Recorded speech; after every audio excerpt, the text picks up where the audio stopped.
President Trump says his talks in Beijing today with Chinese President Xi Jinping went great. That's a direct quote. They held a state dinner today where Trump toasted the two countries' partnership.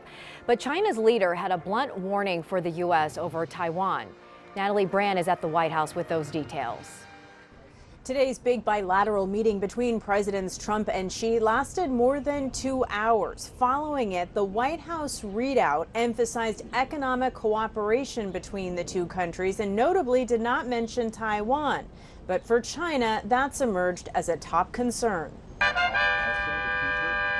The day started with a warm handshake between Presidents Trump and Xi and an elaborate welcome ceremony at Beijing's Great Hall of the People before the two leaders headed inside for their summit. The relationship between China and the USA is going to be better than ever before. Top CEOs, including Elon Musk and Apple's Tim Cook, joined for part of the meeting, with President Trump urging China to open up to more U.S. business and to buy more American agricultural products. On Iran, President Trump told Fox News that Xi said he would like to help reopen the Strait of Hormuz and said China agreed not to supply Iran with weapons. He said he's not going to give military equipment. That's a big statement. He said that today. That's a big statement. He said that strongly.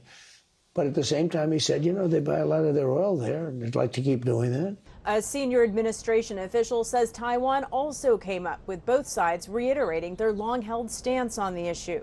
For decades, the U.S. has declined to recognize China's claim over the self-governing island, selling defensive weapons to Taiwan. In a blunt statement today, China warned the two countries will have clashes and even conflicts if the issue isn't handled properly.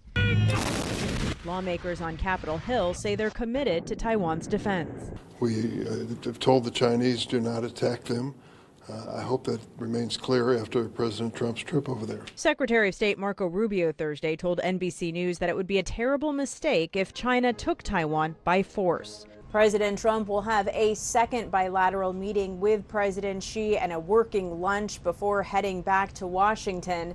Now, during today's state banquet, the president also invited Xi to the United States in September. At the White House, Natalie Brand, CBS News.